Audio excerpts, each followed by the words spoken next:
नमस्कार दोस्तों, कैसे हैं आप लोग। उम्मीद करता हूँ आप लोग सब अच्छे होंगे। आज तारीख है 17 मार्च 2023 और हमारा समय हो चुका है करंट अफेयर क्लास का। ठीक है, हम डेली इसी समय करंट अफेयर क्लास आपको उपलब्ध कराते हैं, जिससे कि आपको सबसे पहले करंट अफेयर का सीधा प्रसारण जो हो आपको हमारे द्वारा मिले। तो दोस्तों, आज जो करंट अफेयर है वो बहुत अहम करंट अफेयर है। और करंट अफेयर में एक और ख़ास बात बता दें हम कि करंट अफेयर के साथ साथ हम कुछ उनसे रिलेटेड स्टैटिक जीके को भी हम यहाँ पर डिस्कस करते हैं और पूर्ण एनालिसिस के साथ हम आपको बात बताएंगे। यदि आप स्टैटिक जीके को भी कवर करना चाहते हैं तो यहाँ यह ऐसा प्लेटफॉर्म है जहाँ पर स्टैटिक जीके करंट अफेयर के साथ दोनों एक साथ तैयार हो सकते हैं, यानी कम समय में अच्छी तैयारी कर सकते हैं। तो पहला क्वेश्चन ये है कि चार राज्यों में हरित राष्ट्रीय राजमार्ग, यानी कि पहला क्वेश्चन जो है हमारा वो क्या है कि 4 राज्यों में हरित राष्ट्रीय हरित राजमार्ग यानी क्या, राष्ट्रीय हरित राजमार्ग गलियारा निर्माण के लिए या परियोजना के निर्माण के लिए विश्व बैंक के साथ भारत ने क्या कर लिया है, समझौता। यानी कि समझौता किसके साथ किया है, यानी कि साझेदारी जो की है वो किसके साथ की है, ये की गई है विश्व बैंक के साथ, विश्व बैंक की। ठीक है, और विश्व बैंक के साथ की है तो किसने की है, भारत ने। तो अभी फिलहाल में आपको ये बात रखनी है, 4 राज्यों में राष्ट्रीय हरित राजमार्ग गलियारे के लिए, ठीक है, साझेदारी की है किसने, विश्व बैंक और भारत ने। ठीक है, और वो 4 राज्य कौन कौन से होंगे आपको पता होना चाहिए। पहला राज्य जो है आपका राजस्थान हो जाएगा। दूसरा राज्य जो है वो आपका HP हो जाएगा। तीसरा राज्य जो आपका यूपी हो जाएगा। ठीक है, और चौथा राज्य जो है आपका वो आंध्र प्रदेश हो जाएगा। कौन सा हो जाएगा, आंध्र प्रदेश। तो इन 4 राज्यों में क्या बनेगा, राष्ट्रीय हरित गलियारा। ठीक है, उसके लिए विश्व बैंक से जो है हमने साझेदारी की है। ठीक है, और ये कितना बड़ा गलियारा बनने वाला है, लंबाई इसकी जो होने वाली है वो कितनी होने वाली है, 781 किलोमीटर इसकी लंबाई होने वाली है। कितनी होने वाली है, 781 किलोमीटर, लगभग ऐसा मान चलिए $500 मिलियन। कितना, $500 मिलियन की ये साझेदारी है। कितने की, $500 मिलियन की ये साझेदारी है। अब इसमें सबसे अहम बात क्या है, ये तो था करंट अपडेट। अब इसमें स्टैटिक क्या है, इसमें स्टैटिक क्या हो सकता है, स्टैटिक जीके की बात अगर हम करें तो हमने ये भी आपसे वादा किया स्टैटिक जीके। तो देखो, इसमें एक कंडीशन है भारत। तो भारत को तो आप सब लोग जानते हैं, भारत की राजधानी क्या है, भारत का क्षेत्रफल कितना है, भारत का क्षेत्रफल जनता की दृष्टि में किस स्थान है। तो भारत की राजधानी दिल्ली है। ठीक है, ये आप 1912 में दिल्ली आई थी कोलकाता से। ठीक है, दूसरी बात ये कि भारत का जो क्षेत्रफल की दृष्टि से 7वां स्थान है, जबकि जनता की दृष्टि से दूसरा स्थान है। ये कोई खास बात है नहीं, मगर खास बात एग्जाम की जो है वो ये है विश्व बैंक। ठीक है, विश्व बैंक की स्थापना जो की गई थी वो की गई थी जुलाई 1944 को। ठीक है, कब की गई थी, जुलाई 1944 को की गई थी। इसका हेडक्वार्टर आया था विश्व बैंक का तो वाशिंगटन DC। कहाँ पर है, वाशिंगटन DC। ठीक है भाई, वाशिंगटन DC इसका हेडक्वार्टर है। अगर बात करते हैं विश्व बैंक के अध्यक्ष पूछ ले जाते हैं कई बार, तो अध्यक्ष हैं डेविड माल्प्स। कौन है, डेविड माल्प्स।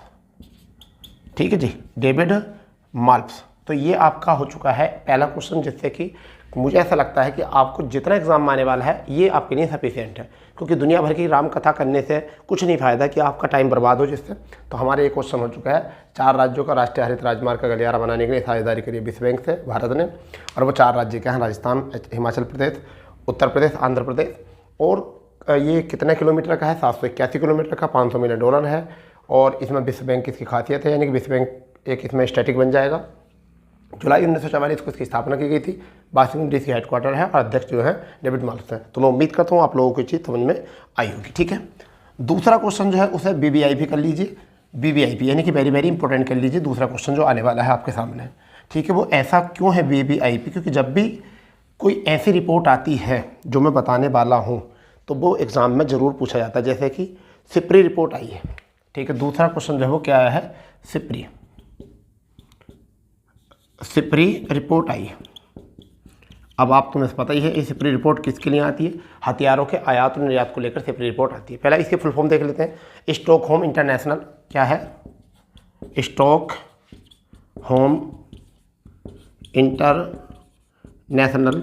पहले तो इसकी फुल फॉर्म आपको याद होनी चाहिए, स्टॉकहोम इंटरनेशनल। ठीक है, पीस रिसर्च इंस्टीट्यूट, यानी कि पीस रिसर्च इंस्टीट्यूट। ठीक है जी, पीस रिसर्च इंस्टीट्यूट, ये बात आपको याद आनी चाहिए। अब इसमें क्या है क्वेश्चन, तो भारत जो है दुनिया का सबसे बड़ा हथियार आयात या हथियार आयातक बन गया है।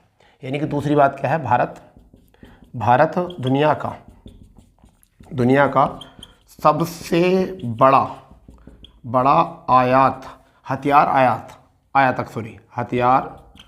हथियार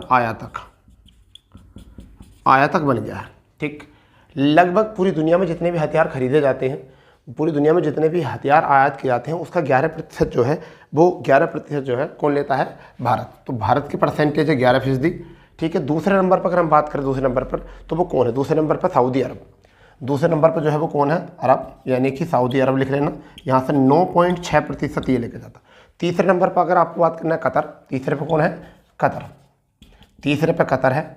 लगभग इनकी परसेंटेज मत याद रखो, 6.4 है वैसे तो, अगर चाहो तो 6.4 है। कतर के बाद में अगर बात करते हैं तो ऑस्ट्रेलिया और फिर चीन, यानी कि फिर क्या है, चौथे नंबर पर ऑस्ट्रेलिया है। ठीक है, और फिर क्या है, 5वें नंबर पर चीन। तो आपको ये पता होना चाहिए कि भारत दुनिया का सबसे बड़ा हथियार आयातक बन गया है, 11% लेता है। और दूसरे नंबर पर आयात करता है अरब, तीसरे पर कतर, चौथे पर ऑस्ट्रेलिया और 5वें पर चीन। जब आप ऑस्ट्रेलिया यानी आयातक मतलब बता सकते हो, एग्ज़ाम के लिए याद रख सकते हो, तो निर्यातक भी पता होनी चाहिए आपको। तो सबसे ज़्यादा निर्यातक जो है वो अमेरिका है। यानी कि अगर निर्यात की बात करें तो दुनिया में सबसे ज़्यादा हथियारों को निर्यात करने वाला जो बना है देश, वो बना है अमेरिका। कौन बना है, अमेरिका बना है, और ये 40% निर्यात करता है। कितना, 40%। दूसरा जो है वो रूस है, दूसरा जो है भैया वो क्या बना है, रूस। ठीक है, औरों की फीसदी मत ले करो, जो पहले होते हैं वैसे 16% है, उन्हें लिख ले करो। तो रूस है, फिर आपका फ्रांस और चीन, यानी कि तीसरे नंबर पर क्या है, फ्रांस, और भी चौथे नंबर पर चीन। इतनी याद रख लो बस, आपके एग्जाम पॉइंट ऑफ व्यू के लिए बहुत मोस्ट है। ठीक है, तो सिपली रिपोर्ट आ चुकी है, Stockholm International Peace Research Institute इसकी फुल फॉर्म होती है। भारत दुनिया का सबसे बड़ा हथियार आयात बन चुका है, 11% आयात करता है दुनिया का ये, 17। और अरब जो है दूसरे नंबर पर, कतर तीसरे नंबर पर, ऑस्ट्रेलिया चौथे नंबर पर, चीन 5वें नंबर पर है। और निर्यात के मामले में अगर बात करें तो अमेरिका सबसे ज़्यादा निर्यात करता है, रूस उसके बाद में, फ्रांस उसके बाद में, और चीन उसके बाद में। तो ये था हमारा दूसरा क्वेश्चन।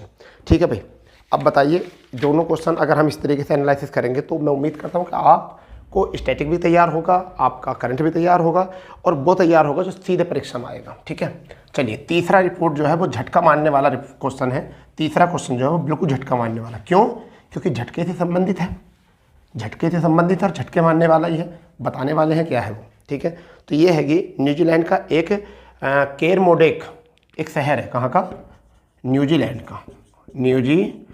का एक जगह है। कौन सी जगह है बताइए, केरमोडेक। क्या है, केरमोडेक। ठीक है, एक जगह है, यहाँ पर 7.1 तीव्रता, कितना, 7.1 तीव्रता का क्या आया है, अर्थक्वेक, जिसे हम कहते हैं भूकंप आया है। ठीक, तो ये तीसरा क्वेश्चन है। पहली बात ये मैंने अभी बताया था, झटके मारने वाला है तो झटके ही है। अब यहाँ से दो बातें जुड़ गई हैं कि पहली तो बात ये स्टैटिक से आप आ जाती है, करंट तो यही है, करंट की बात तो यही है, बट ये एग्ज़ाम में नहीं आएगा, ये पक्का है। तो फिर क्या आएगा एग्ज़ाम में, इससे स्टैटिक आ जाएगा। स्टैटिक में क्या, न्यूजीलैंड की राजधानी पूछी जा सकती है, तो क्या है, वेलिंगटन। ये क्या है, इसकी राजधानी है, हो गया जी वेलिंगटन। ठीक, क्या पूछा जा सकता है और, सिस्मोलॉजी, भूकंप के अध्ययनों कहा जाता है। सिस्मोलॉजी किसे कहा था, भूकंप के अध्ययन को, भूकंप के अध्ययन को सिस्मोलॉजी कहा जाता है। भूकंप की तीव्रता के लिए रिक्टर स्केल का प्रयोग किया जाता है तीव्रता मापने के लिए। किसके लिए, तीव्रता मापने के लिए। क्या इतना सफिशिएंट है आपके लिए, इतना सफिशिएंट है, नहीं, इतना सफिशिएंट नहीं है। क्यों नहीं है, अभी तो बहुत कुछ है। भूकंप की 3 वेव होती हैं, एक तो प्राइमरी वेव होती है, एक सेकेंडरी वेव होती है, और एक लब वेव होती है, यानी प्राइमरी वेव, सेकेंडरी वेव और लब वेव। तो 3 वेव याद रखनी है आपको। क्या क्या वेव है, तरंग जो होती हैं, पी तरंगे होती हैं, एस तरंगे होती हैं, क्या होती हैं, एस तरंगे, यानी कि प्राइमरी वेव, ठीक है, सेकेंडरी वेव और लब वेव, तो एल तरंगे। इनमें सबसे ज़्यादा घातक जो होती हैं वो एल तरंगे होती हैं। क्योंकि इसकी जो चाल होती है 1.5 से 3 किलोमीटर प्रति सेकंड होती है, तो जो धीरे चलेगी वो घातक होगी। ठीक है, कितनी होगी? अब इसकी बात अगर करते हैं तो 4 किलोमीटर प्रति सेकंड, यानी कि 4 किलोमीटर 1 सेकंड में निकल जाती है। 4 किलोमीटर 1 सेकंड में निकल जाती है। अगर एस की बात करें तो 7.8 भी है, कहीं कहीं 8 भी लिखा होता है, तो 7.8 से 8 किलोमीटर प्रति सेकंड ये इसकी स्पीड है। अगर बात करते हैं, ये तीनों माध्यमों में गुजर सकती है पी तरंग, ठोस, गैस और द्रव, तीनों माध्यमों में जा सकती है। ये पी तरंग जो होती है तीनों माध्यमों में गुजर सकती है। एस तरंग जो होती है, एस तरंग यानी पी तरंगों को क्या कहा जाता है? कई बार एग्जाम में क्वेश्चन आया था पी तरंगों को क्या कहा जाता है, तो पी तरंगों को अनुधैर्य तरंग कहा जाता है। क्या कहा जाता है? अनुधैर्य तरंग। पी तरंगों को क्या कहा जाता है? अनुधैर्य तरंगे। और जबकि एस तरंगों को क्या कहा जाता है? अनुप्रस्थ तरंगे, क्योंकि ये केवल ठोस में गुजर सकती है। किसमें? ठोस माध्यम में। तो ये आपका थोड़ा सा स्टैटिक जी का हो गया। तो तीसरा क्वेश्चन आपको यहाँ से समझ में आ चुका होगा। क्लियर? ठीक है, हो गया होगा नोट क्या, सारी बातें पता ही है, स्टैटिक की तो लगभग पता ही है, केवल रिवाइज ही तो करना है आप लोगों को। ठीक है, करंट से जुड़ी अगर कोई बात है तो उसको एकदम याद आ जाना चाहिए कि हाँ भाई याद था, उसको थोड़ा सा रिवाइज कर लिया, यही तो फ़ायदा होता है। ठीक है, अगर करंट के मैं वन लाइनर ही लिख कर या वन लाइनर ही पढ़ा दूँ कोई, और पत्रिका से आप वन लाइनर पढ़ोगे तो उससे फ़ायदा क्या होता है कि करंट में भी और सही का पता नहीं होता, सही का पता नहीं होता। तो अब जो बात है वो बताने वाले हैं चौथा प्रश्न, यानी कि आहार 2023। ठीक है, क्या है ये आहार 2023? क्या है ये दिल्ली में एशिया का सबसे बड़ा, एशिया का सबसे बड़ा अंतर्राष्ट्रीय खाद्य मेला लगा हुआ है, खाद्य मेला। यानी कि दिल्ली, और दिल्ली में भी कहाँ पर? प्रगति मैदान में एशिया का सबसे बड़ा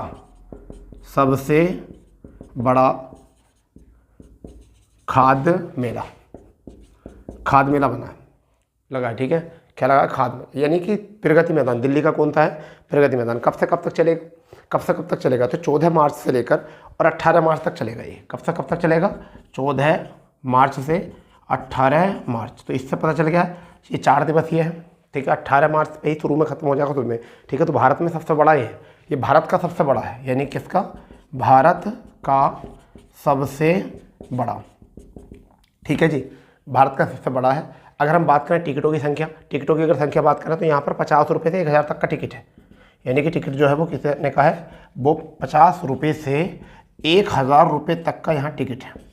ठीक है, 1000 रुपये तक का टिकट है। ठीक है, दिल्ली की थोड़ी बात कर लें। दिल्ली केंद्र शासित राज्य है। ठीक है, ऐसा भी राज्य है जो विधान परिषद है यहाँ पर। ठीक है, क्या है? विधानसभा है, यूटी है, विधानसभा है। ठीक है, यहाँ पर तो इतनी बात याद रखनी है आपको थोड़ा सा। फिर कैपिटल है, और कब बनाया गया था कैपिटल दिल्ली को? कैपिटल कब बनाया गया था? वो द्वितीय दिल्ली दरबार के चलते बनाया गया था, परंतु द्वितीय दिल्ली दरबार 1911 को हुआ था, परंतु 12 में इसकी घोषणा, यानी कि इसको लागू कर दिया गया था। और कहाँ से राजधानी बनी थी? कोलकाता से राजधानी बनी थी। दिल्ली को इंद्रप्रस्थ के नाम से जाना जाता है महाजनपद काल में। ठीक है, और आयुर्विज्ञान संस्थान जो है वो कहाँ पर है? दिल्ली में। फिर दिल्ली में सड़क अनुसंधान जो है वो कहाँ पर है? दिल्ली में। ठीक है, सड़क अनुसंधान जो है वो कहाँ पर है?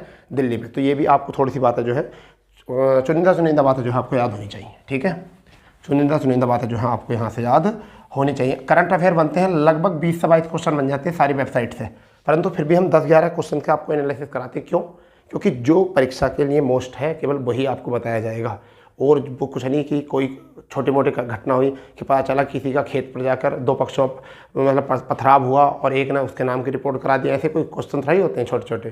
ठीक है, बताइए, ये उपद्रव वाले क्वेश्चन नहीं होते। ठीक है, हम केवल वो क्वेश्चन करा रहे हैं जो सीधा आपको परीक्षा में आएंगे। अब क्वेश्चन सीधा जो है वो उत्तराखंड से है। अब जो क्वेश्चन है वो कौन सा है? उत्तराखंड से। 5वां क्वेश्चन जो है वो उत्तराखंड से आने वाला है। ठीक है, यानी कि उत्तराखंड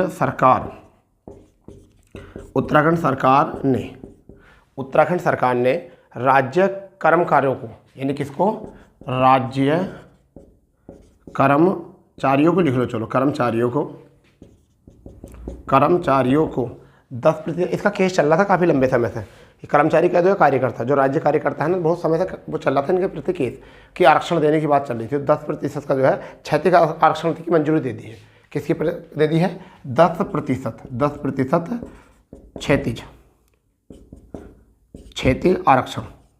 क्षैतिज आरक्षण की मंजूरी दी गई है। पदोन्नति को लेकर दी गई है। ठीक है, किसके लिए, कार्यकाल और पदोन्नति को लेकर ये मंजूरी दी गई है। ये क्वेश्चन आ सकता है, हाल ही में किस राज्य ने अपने कर्मचारियों या कर्मकारों के लिए क्षेत्रीय आरक्षण की मंजूरी दी है, ऐसा क्वेश्चन आ सकता है। बस अब थोड़ा बता दें उत्तराखंड से लेकर, तो उत्तराखंड की जो राजधानी है वो एक तो देहरादून है, ठीक है, और एक आपकी ये तो है सर्दियों की, जब सर्दी का समय होता है तो देहरादून राजधानी बन जाती है, गर्मी में क्या है, गैरसैंण, क्या है, गैरसैंण जो है वो क्या है, इसकी गर्मी की राजधानी है। यहाँ पर 13 पर्वतीय जिलों को मंडल जोन 11 हैं, मंडल जोन कितने हैं, 11, जिले कितने हैं, 13, कुल मंडल कितने हैं, 3, कुल मंडल कितने हैं, 3। तो मंडलों की संख्या अगर बात करें तो कितने हैं, 3, ठीक है। अगर हम डाक मंडल देखें तो कितने हैं, 11, डाक मंडल जो है वो कितने हैं, 11, मंडल कितने हैं, 3, डाक मंडल कितने, 11, जिले कितने हैं, 13। भारत का कौन सा राज्य बना था, ये 27वां राज्य बना था, 27वां राज्य बना था। कब बना था, 9 नवंबर 2000 को बना था, ठीक है। कौन है यहाँ के सीएम, पुष्कर धामी, कौन है, पुष्कर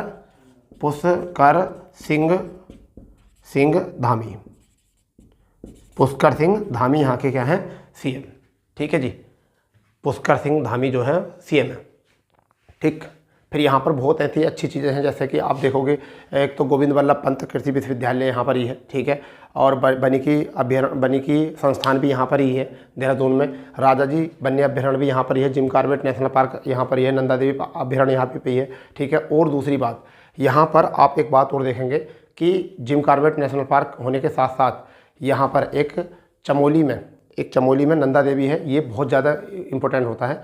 और ऐसी एक बात और है उत्तराखंड को लेकर, यानी उत्तराखंड को लेकर यहाँ हरिद्वार में 12 वर्ष के अंतराल पर जो है कुंभ मेला लगता है, ठीक है। और कुंभ मेले की अगर बात करें 4 जगह लगता है, उज्जैन लगता है क्षिप्रा नदी के किनारे पर, ठीक है, नासिक में लगता है गोदावरी नदी के किनारे पर, ठीक है, प्रयागराज में लगता है गंगा नदी के किनारे पर, और हरिद्वार में लगता है गंगा नदी के किनारे पर। यहाँ पर 2 नदियों का संगम है, एक तो है आपकी भागीरथी और एक है अलकनंदा, उस पर जाकर देवप्रयाग में वो गंगा बन जाती है, ठीक है। यहाँ पर कुछ पर्यटन स्थल हैं, जैसे कि आपका केदारनाथ, बद्रीनाथ, ठीक है, आपका केदारनाथ हो गया, बद्रीनाथ हो गया, उत्तरकाशी हो गया, बागेश्वर हो गया, ठीक है, आपका चमोली हो गया, ये सब पर्यटन स्थल हैं जहाँ पर आप आराम से फैमिली के साथ आ जा सकते हो, ठीक है। तो कुछ इतनी जानकारी यहाँ से हो चुकी है, ठीक है। चलिए अब नेक्स्ट क्वेश्चन जो है वो भी बहुत इंपॉर्टेंट है। हम बात कर रहे हैं कि आपको जितना भी हो सके स्टैटिक भी कवर करें और करंट अफेयर के साथ साथ। क्यों?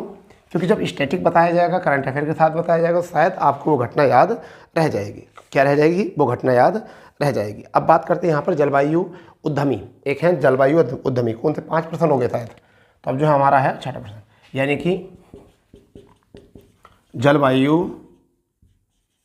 उद्यमी। तो जलवायु उद्यमी कौन है? एक है सरैया, क्या है? सरैया गोडावत, सरैया गोडावत, ठीक है, सरैया गोडावत है जलवायु उद्यमी। तो इनको क्या बनाया गया है? इनको बनाया गया सी चेंज क्लाइमेट, यानी कि सी चेंज क्लाइमेट, ठीक है। सी चेंज क्लाइमेट के लिए भारत में क्या है? इसको ब्रांड एम्बेसडर बनाया गया है। क्या बनाया गया है? भारत में इनको क्या है? ब्रांड एम्बेसडर बनाया गया है, ठीक है। अब ये कब किया गया था भाई? ये कब किया गया था? तो भारत में क्या बना दिया गया है? भारत में ब्रांड एम्बेसडर बना दिया गया है, इतनी बात याद रखना है, ठीक है। अब ये क्या था कि अंतर्राष्ट्रीय महिला दिवस क्या था? महिलाओं को पर्यावरण के मामले में बढ़ावा देने के लिए, ठीक है, ये अग्रहण किया गया था। अब यहाँ पर स्टैटिक क्या है कि महिला अंतर्राष्ट्रीय महिला दिवस कब मनाया जाता है? अंतर्राष्ट्रीय महिला दिवस कब मनाया जाता? तो मनाया जाता है 8 मार्च को। कब मनाया जाता है? 8 मार्च को। जबकि राष्ट्रीय महिला दिवस कब मनाया जाता है? राष्ट्रीय महिला दिवस कब मनाया जाता है? ये वाला क्वेश्चन फंसा देता है कई बार, सबको 8 ही 8 लगता है। तो ये है 13 फरवरी, 13 फेब को मनाया गया था। पहली बार जो मनाया गया था 2014 को मनाया गया था। किसकी पुण्यतिथि पर? सरोजिनी नायडू की पुण्यतिथि पर। क्योंकि 13 फरवरी 1879 को सरोजिनी नायडू का क्या हुआ था? जन्म हुआ था। तो उनके जन्मदिन से ही ये मनाया जाता, मगर पुण्यतिथि पर मनाया जाता है इनकी 2014 से, ठीक है। अब क्या था? सरोजिनी नायडू जो हैं वो भारत की प्रथम राज्यपाल, सरोजिनी नायडू जो है भारत की प्रथम राज्यपाल, और वो भी कहाँ की? उत्तर प्रदेश की बनने वाली महिला है। दूसरी बात ये, सरोजिनी नायडू को भारत की कोकिला के नाम से जाना जाता है। किसके नाम से? भारत की कोकिला के नाम से जाना जाता है।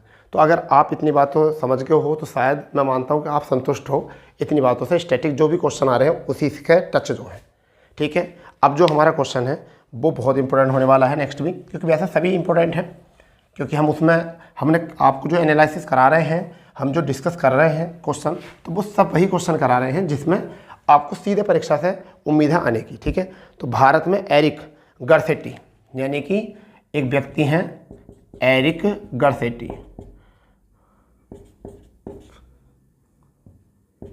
एरिक गर्सेटी, ठीक है। और कहाँ पर? भारत में। कैसे? अमेरिका के राजदूत नियुक्त किया गया है। क्या करा गया है इन्हें? अमेरिका के राजदूत नियुक्त किया गया है। अब इनका कोई बड़ा इतिहास नहीं है, क्योंकि अमेरिका से हमारे संबंध अच्छे हैं। इन्हें जो भी घटना कोई अमेरिका की होती है तो हम उनको ज़रूर लिख लेते हैं, उनको ज़रूर हम देख लेते हैं। तो यहाँ पर ये शायद हमारा 7वां प्रश्न है, कितना? 7वां प्रश्न होगा शायद, है नहीं? तो ये 7वां हमारा यहाँ से प्रश्न है, ठीक है। तो ये क्या? एरिक गर्सेटी जो है भारत में अमेरिका के राजदूत बने हैं। क्या बने हैं? अमेरिका के राजदूत बने हैं। अब इनका थोड़ा सा जो बात है वो क्या है, तो देखिए क्या था कि 2013 से और 2022 तक, क्योंकि ऐसा क्वेश्चन आ सकता है कि भारत में अमेरिका के राजदूत बने, ठीक है। भारत में अमेरिका के राजदूत बने कौन?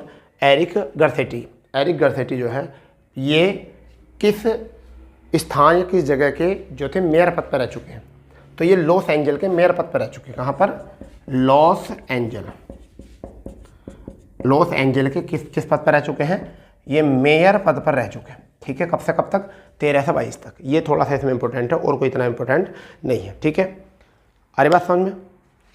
अब जो है नेक्स्ट, इतना याद रख लो, अमेरिका का तो तुम्हें पता ही है, ज़्यादा बात नहीं करनी है। क्यों? सबसे खतरे का इंसान अमेरिका ही है। ज़्यादा बात करोगे तो बुरा लग गया तो, समझ गए नहीं? इसलिए जिनसे संबंध बने हुए अच्छे चल रहे हैं, बस उनसे संबंध अच्छे ही बना के चलिए, उसमें खटास पैदा ना करो, ठीक है। तो इसलिए ज़्यादा हम इस पर बात नहीं कर रहे हैं। तो अब हम बात करते हैं कि सूर्योदय स्मॉल फाइनेंस बैंक, यानी कि हमारा जो नेक्स्ट क्वेश्चन है वो है सूर्योदय स्मॉल फाइनेंस बैंक, ठीक है। इसका जो हेडक्वार्टर है वो कहाँ पर है? तो वो है नवी मुंबई। तो क्या है ये क्या है? सर्वोदय स्मॉल फाइनेंस बैंक जो हो, क्या इसकी डेट ऑफ मत करो, कहाँ स्थापना कुछ मत, हेडक्वार्टर याद रख लो, ठीक है। हेडक्वार्टर। तो इनने क्या करा है? इनने स्पेशल सेविंग अकाउंट किसके लिए? महिलाओं के लिए। किसके लिए? महिलाओं के लिए स्पेशल सेविंग अकाउंट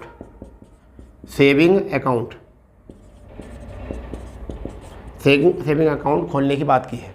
किसके लिए? महिलाओं के लिए, यानी महिलाओं के उत्थान के लिए। किसने? महिलाओं के उत्थान के लिए सेविंग अकाउंट खोलने की बात की गई। तो अब इसमें क्या किया जाएगा? तो पहली बात तो ये कि ये पहली खासियत क्या है इसमें? पहली खासियत ये है कि ये जो भी ब्याज देंगे, जो भी इसमें पैसा जमा करेगा, उस पर 7% का ब्याज देगी। क्या देगी? 7% का ब्याज देगी, पहली बात। दूसरी बात क्या है कि अगर कपल मूवी टिकट खरीदते हैं तो वो मुफ्त मिलेगी। क्या मिलेगा? मुफ्त मिलेगा, ठीक है। तीसरी अगर बात करें तो स्पा, जानते हो स्पा, ठीक है। और सैलून, स्पा और सैलून की सेवा जो है वो भी मुफ्त मिलेंगी इसमें, ठीक है। स्पा और सैलून की जो है सेवाएं सब मुफ्त मिलेंगी आपको, ठीक है। अगर हम यहाँ से बात करें तो ऐसी जो है कुछ सुविधाएं इसमें दी गई हैं। वैसे इतनी ज़्यादा नहीं पूछ सकता, बस 2-3 ऐसी सुविधाएं याद रख लो जिससे कि हमारे वो बैंक याद रह जाए, किस बैंक ने की है। क्योंकि एग्जाम में बैंक पूछेगा कि हाल ही में किस बैंक ने जो है महिलाओं के लिए स्पेशल सेविंग अकाउंट खोला है, ठीक है। ये भी नहीं पूछेगा क्या क्या मिलेगा आपको, क्या क्या मिलेगा, बस ये पूछेगा। तो आपको एग्जाम में बस याद रखना बैंक का नाम, ठीक है। बैंक का नाम याद रखना है, बस इतनी बात याद रखनी है यहाँ से, और कोई बात याद रखनी यहाँ की ज़रूरत नहीं है, ठीक है। चलिए नेक्स्ट में देखते हैं क्या है। नेक्स्ट में है आपने जो क्वेश्चन बनने वाला है, क्योंकि आने वाले टाइम में आईपीएल का सीज़न चल रहा है, मतलब शुरू होने वाला है, तो आईपीएल की बात भी कर लेते हैं थोड़ी सी, क्योंकि आईपीएल की बात तो होनी है। तो देखिए क्या है आईपीएल टीम, यानी कि यहाँ पर जो नेक्स्ट क्वेश्चन है वो है इंडियन प्रीमियम लीग की टीम जो है वो आपने नाम सुना होगा आरसीबी है ना, आरसीबी यानी कि रॉयल चैलेंजर बेंगलोर, ठीक है। सबकी प्रिय टीम रहती है, सबकी लगभग अधिकांश भारत में अगर एग्जिट पोल निकाला जाए तो दो टीमों को सबसे ज़्यादा सपोर्ट किया जाता है। एक तो चेन्नई को सपोर्ट किया जाता है ज़्यादातर, वो शायद माही के लिए यानी कि पूर्व कप्तान उसमें है, और शायद आरसीबी को इसलिए क्योंकि इसमें भी कुछ ऐसे चेहरे हैं जिन पर हम उम्मीद लगा सकते हैं कि बहुत अच्छा खेलते हैं, बहुत अच्छे खिलाड़ी, सभी खिलाड़ी अच्छे होते हैं इसको लेकर। परंतु क्या है क्वेश्चन, तो रॉयल चैलेंजर बेंगलोर ने अपनी स्मॉल फाइनेंस बैंक के रूप में, यानी अपनी स्मॉल फाइनेंस बैंक के रूप में जो है साझेदारी की है। किसके साथ की है? इक्विटोक एक बैंक है, इक्विटोक स्मॉल फाइनेंस बैंक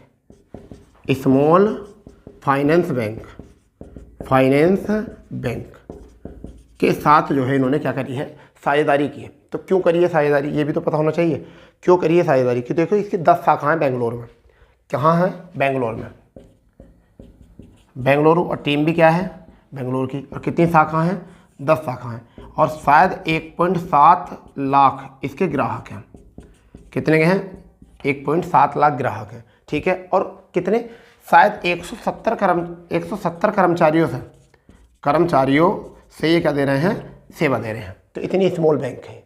ऐसा मान के चलिए कोई फाइनेंस का काम करना शुरू कर देता तो इतने उसके जो है एजेंट घूम लेते हैं, इतने जो होते हैं उसके एजेंट घूम जाते हैं। तो शायद इस वजह से उन्होंने क्या करा है, इसको डेवलप करने के लिए अपना थोड़ा सा ये दिया है कि थोड़ा सा ब्रांडिंग हो जाएगी, कुछ ऐसा कह सकते हैं। ब्रांडिंग के सपोर्ट के लिए ये काम किया होगा, ठीक है। चलिए नेक्स्ट की तरफ चलते हैं। क्या कि बहुपार्श्व एक नाम सुना होगा, अखबार में आया था और फ्रंट पेज पे ही था, बिल्कुल जो देश विदेश वाला जो वो होता है ना पेज, उसमें फ्रंट पेज पे था ये, बिल्कुल बहुपार्श्व ASW, यानी कि बहुपार्श्व ASW, ठीक है। क्या है?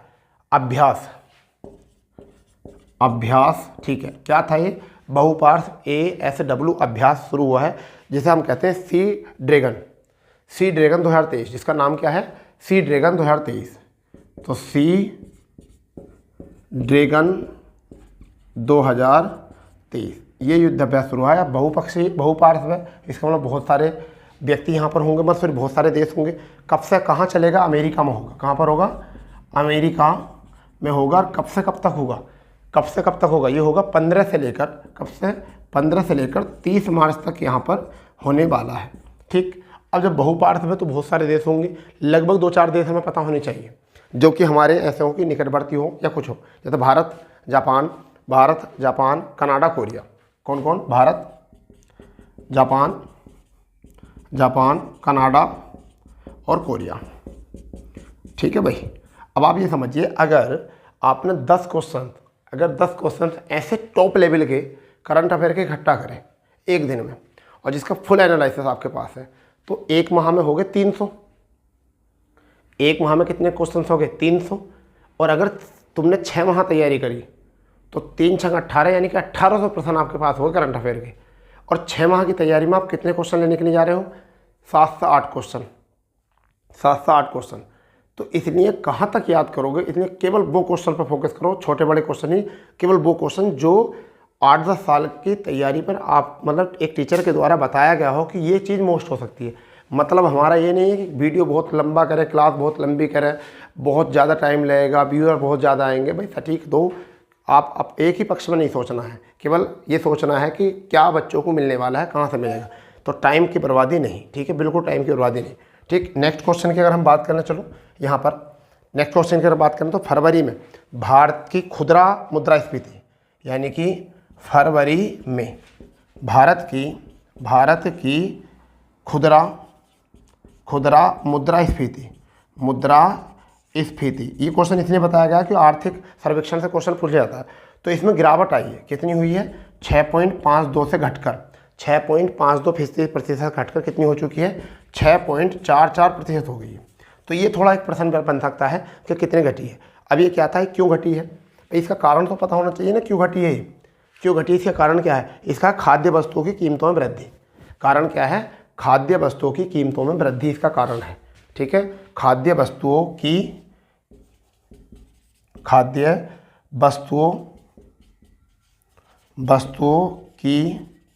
कीमत में वृद्धि, में वृद्धि की वजह से हो गया। मुद्रास्फीति क्या होता है? जब मूल्य बढ़ जाता है, किसी वस्तु का मूल्य बढ़ जाता है, उसका उत्पादन कम हो जाता है, ठीक है, तब उस कंडीशन में क्या हो जाता है? मुद्रास्फीति होती है। क्या होती है? मुद्रास्फीति होती है। ये हम आपको आर्थिक सर्वेक्षण इकोनॉमी क्लास में बता देंगे पूरी तरीके से। अब थोड़ा इतना टाइम नहीं है, तो ठीक है, आपको ये बताइए कि आप कमेंट्स कर सकते हैं कि यदि आपको कोई भी सजेशन देना है कि किस तरीके से क्लास में क्या इंप्रूव होना चाहिए, ठीक है। फिलहाल में हम आप कोशिश कर रहे हैं आपको कि लगभग हम अपना पूरा अनुभव इसमें झोंकें क्लास में, ठीक है, और आपको अच्छे से अच्छा डाटा मिले। तो कल मिलते हैं आपको करंट अफेयर के साथ इसी समय पर, आपके अपने प्लेटफॉर्म पर। जय हिंद, जय भारत।